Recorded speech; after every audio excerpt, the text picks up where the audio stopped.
How weird is it? It's a Thursday, you're not playing for the first time since April.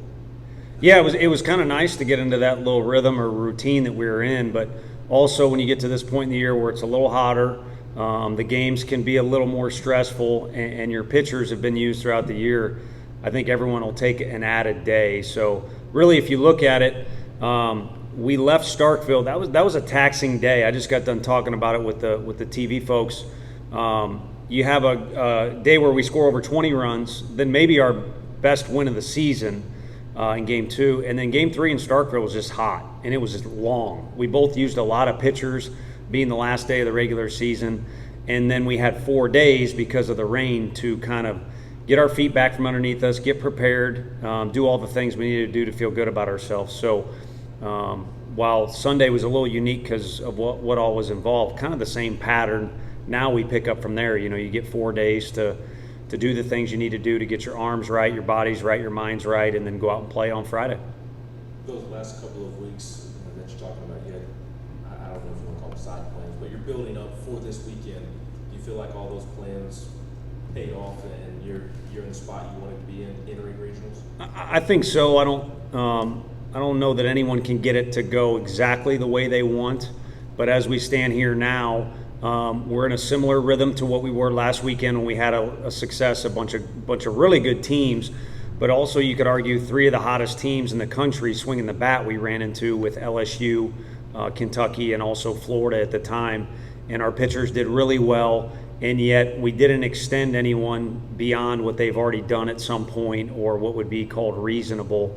And then we also, as we stand here today, can say everyone's kind of been in the situation we might use them in, whether it be starting, relieving, long relief, coming in late, coming in to face one guy, getting down there and having to get hot really quickly. So I feel good. We've kind of checked the preparation boxes, and at the same time, we've kind of kept our guys to where they should feel as fresh as you can feel in the month of June. Wes and then Rick, and then we'll go Troy and Mike after that. Tony, I guess y'all are probably a pretty extreme example, but home runs across the country seem to be up again this year, and I know that walks are getting there too, and they're a lot higher than they were just even a couple of years ago. Is college baseball kind of following Major League Baseball in that way in terms of becoming more of a sort of a strikeout, homer, walk kind of game? I think you're going to emulate what you see more on TV, and I don't know that kids actually watch the games anymore on TV unless they're playoffs or something, but they see the highlights and they see things on Twitter, and so a little bit of that is you're always going to pick up patterns. I forget the smart way to say, I heard some broadcasts say, there's a trickle-down effect. Usually it plays down. The kids in Little League will do what they see in high school, in that way. And sometimes it'll go the other way. They had a good example of that. But anyway, backtracking to that deal, I think guys are going to follow the lead of the best players in the world. The other thing is guys are just getting bigger and stronger by focusing on nutrition, sleep even more. And then this was a year, too, where I know, we didn't see Barco when we went to Florida. And, we didn't see Sims when we went to Mississippi State. Maybe there's a little bit of an effect from that as well. And then, 2, everything's circumstantial. The weather is going to be different every spring. That might have had something to do with it. So while the game may be leaning that way a little bit, each year is different, and there's probably some circumstances that went into those numbers. Hey, Tony, how was the practice? How was the practice today? What did you hope to accomplish with your guys on this day before the regional starts? Yeah, I think we've kind of got a routine by now that we've settled into for the day prior to Friday or Thursday in some cases in the SEC and in the tournament. And we wanted to kind of just stick with that routine. And the other thing, too, was just to get the guys up moving around a little bit. Both position players and pitchers ran a little bit. Get a sweat going, go full speed, at least it's something, get the heart rate going a little bit. And then just, have a good feel going into tomorrow. Just because you practice well on, one day doesn't mean you're going to play well the next. But you kind of want to feel good that things go smoothly. And I had that feeling. Again, that's probably more of a coach's sleep better at night thing. The kids probably don't even really care. All 4 teams here or at any regional have a high sense of anticipation for tomorrow. That's what they want. Troy, Mike, and then Joseph. Tony, you started Chad last year in Game 1 when we made a decision to get Blade the ball Friday and I guess presumably Chase on Saturday. Yeah, miss Chad, for sure. He was a guy that was deeply embedded in the program, and we felt like he was a guy who can lead you into something. I think we're blessed with several guys that can do that this year, and that's why we've mixed some things up. But we wanted to kind of stick with, all right, let's get into a little bit of a rhythm here, and Blade led us into the tournament, which our entire team played well, so he'll lead us into this tournament. And much like last week, you're only assured 2 games, so you might as well not look past that, but you probably want to prepare for those 2 games. So while we won't put it in stone because it is playoff time, most likely Dolander will be game 2. And then we've kind of mapped out the bullpen as we see fit for those 2 days as well. Again, you got to be willing to go outside of your normal box of thinking or your comfort zone as a pitcher, and be anxious to help the team win or be happy to help the team win in any shape or form. But right now we'll kind of see some similarities to what we did in Hoover. What is it about Frank that has made him such a successful pitching coach for so long? And is there anything in particular with this team that he's done that's worked so well? He's said it himself before that he doesn't really know. What it just always worked for him. And some people will call and say, "What'd you do with this guy?" or "What's your philosophy?" or "What's your system?" And we don't really have that here. We just have a guy that's very competitive, ultra competitive. I think sometimes y'all get to see it on TV or maybe even in person, but I don't think you can really understand it unless you're around him every day.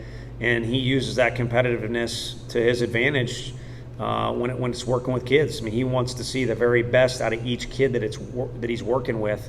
And I think we've been able to utilize his talents because we put him in a situation where he helps with recruiting and he builds relationships with the incoming guys, and he's certainly willing to build personal relationships with the players, in particular the pitchers. But he gears all of his attention and, again, that competitiveness towards figuring out how does Schultze throw as the best he can. What's the key to unlocking Garrett Crochet's potential? And it's a different formula for each guy, and he takes the time to do that and then makes adjustments when it doesn't go well, because the pitcher probably doesn't like it if they don't have a good outing, but I would say equally disappointed or frustrated is the pitching coach, and it drives Coach Anderson to get with those guys and figure out what he's got to do. And I think, and this, you asked about this year's team, I think he's pretty close with these kids. And anytime you've got any kind of relationship, whether it's coach-player, when there's communication and there's a tight bond, things are typically going to go better than they normally do.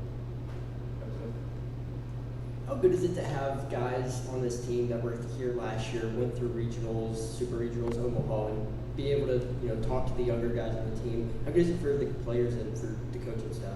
Yeah, I think you reflect back on last Sunday.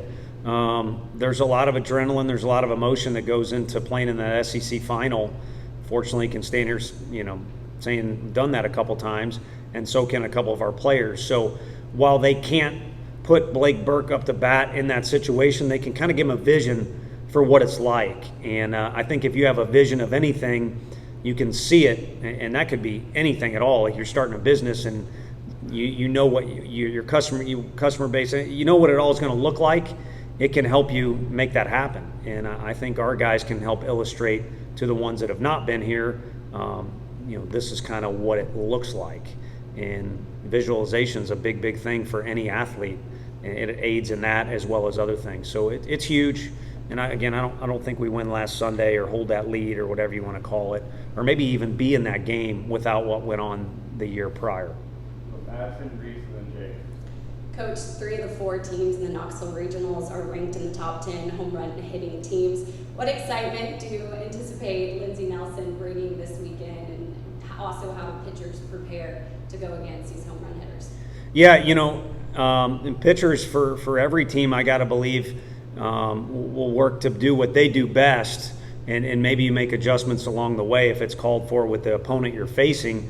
But those 3 teams are in the first 3 teams you mentioned are in that category. And then Alabama State, too, has a dynamic offense, much in part because they're all older and they've been together.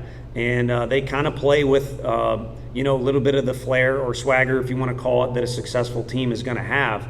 So I think the fans are in for a treat as far as the style of baseball they're going to see.